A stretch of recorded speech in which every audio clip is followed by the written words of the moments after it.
నేను నువ్వెక్కడ షేక్పేట తన్నారు, రక్తాలు గారేటట్టు గుద్దారు, ఇష్టం వచ్చినట్టు చేశారు. దీన్నైతే గెలుపనరు. చివరికి నేను చెప్పేది ఏంటంటే నైతికంగా నేనే గెలిచాను.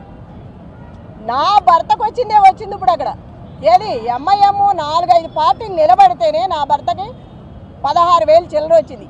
ఏ పార్టీ లేకోకుండా మేమిద్దరమే ఉన్నప్పుడు అది వచ్చిందంటే రౌడీయిజంతో వచ్చింది. అది స్వతహాగా తెచ్చుకున్నది కాదు. నైతికంగా నేనే గెలిచాను. రౌడీయిజం గెలిచింది అనేది నాకు సంబంధం లేదు. అది గెలిపే కాదు, అసలుకి అందరూ వచ్చి గెలిపించుకున్నది. అది అధిష్టానం అధికారంలో ఉంది కాబట్టి రౌడీయిజాన్ని చేసి రిగ్గింగ్ చేసి ఇక్కడ రిగ్గింగ్ చేశారు, లోపల ర్యాగింగ్ చేస్తున్నారు. అప్పుడే రౌడీయిజం స్టార్ట్ అయిపోయింది. ఆల్రెడీ మార్నింగ్ నుంచే స్టార్ట్ అయింది. మేము చీరలు కట్టుకుంటే చీరల మీద కామెంట్స్, ఎదవలు ఇచ్చిన చీరలు కట్టుకొని వచ్చామని అంటున్నారు. మరి ఎక్కడ స్టార్ట్ అయింది? అప్పుడే ర్యాగింగ్ స్టార్ట్ అయింది. ఆడలేదు మగ లేదు, మహిళలకి ఇట్లాగా చేసేది. గెలిస్తే గెలువు, ఏదో జన్మానికో శివరాత్రి అని గెలిచావు. ఇప్పుడు గోపీనాథ్ ఉన్నంతకాలం మూసుకొని కూర్చున్నావు. గోపీనాథ్ లేకపోయేసరికి బయటకు వచ్చి ఇవాళ నీ ప్రతాపం చూపిస్తున్నావు. నీ గెలిపేం కాదు, ఇది అందరూ కలిసి చేసిన గెలుపు నీకు. అది నీ స్వతహాగా గెలిచింది కాదు. చెప్తున్నాగా నైతికంగా నేను ఎప్పుడో గెలిచిపోయాను. రౌడీయిజంగా గెలిచావు. ఇప్పుడు అది ఇంకా చెప్పండి, ఇంకేమైనా కావాలా?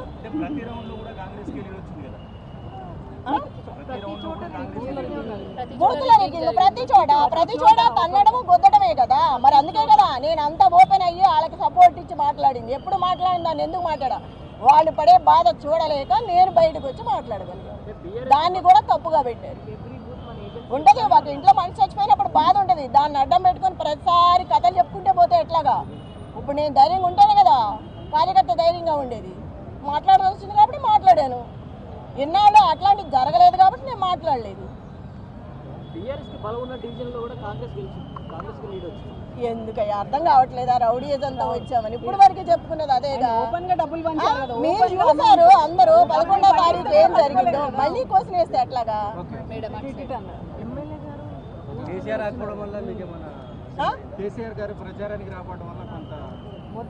అట్లా ఏమీ లేదు. రేవంత్ రెడ్డి గారు ఎన్నిసార్లు వచ్చారు? కేటీఆర్ గారు ప్రతి రోడ్ షోలో ఉన్నారుగా. అట్లా అనుకుంటే కంప్లీట్ గా రిగ్గింగ్ రాజ్యం, రౌడీ రాజ్యం, మొత్తం గోండాల రాజ్యం. ఇంకా చెప్పేది ఏముంది? అంతా మీరు చూస్తాం. మళ్ళీ అట్లా క్వశ్చన్ చేస్తే అట్లాగా అన్నీ తెలిసిన వాళ్ళు మీరు కూడా మహిళను ప్రశ్నిస్తారా జరిగిందంతా చూసి? ఏమా ఎంత జరిగింది చూస్తున్నారు 3 నెలల నుంచి, మళ్ళీ మీరే క్వశ్చన్ చేస్తే అట్లాగా? ఇప్పుడు కూడా మీకు తెలుసు ఏది న్యాయమో అన్యాయమో. बागंटी गोपीनाथ 10 साल से थे, तो बागंटी गोपीनाथ के फेस पर वोटिंग हुई थी। अब तक 10 साल में या फिर अगर से चेहरा बदल गया है, तो बीआरएस जो सिंपैथी वोट थे, ऐसा कहा जा रहा था सिंपैथी वोट देने के, कहाँ पे चूक हुई है बीआरएस की? వాళ్ళు సింపతి చూపిస్తే రేపు ఇంట్లోకి వెళ్ళి నడువులు ఎరగొడతాడు. రౌడీ రాజ్యం. వాడికి భయం ఉండదు, జీవితాంతం ఇక్కడ ఉండాల్సినాడు. ఫ్యామిలీ ఉంది వాడికి. ఇప్పుడు అందుకేగా భయపడింది. ప్రతి కొంపలోకి వెళ్ళి అందరినీ బెదిరించడమే. ఎవరినైనా ఆపుతాం మనం? అంత రౌడీ రాజ్యం, గోండాల రాజ్యం. దొన్నపోతుల్లో ఉన్నారు మీద పడి. మరి భయం ఉండదా మనుషులకి? ప్రజలకు భయం ఉండదా? ఆ రోజు వాళ్ళ గోపన్న ఉన్నాడు కాబట్టి ఎవడు రాని నిలబడబట్టి అందరు పారిపోయారు. ఆయన లేడు కాబట్టి ఒక్కొక్కళ్ళ కలుగుల్లో నుంచి బయటకు వచ్చారు. చెప్పండి, రిజల్ట్ ఎట్లా చూస్తున్నారు?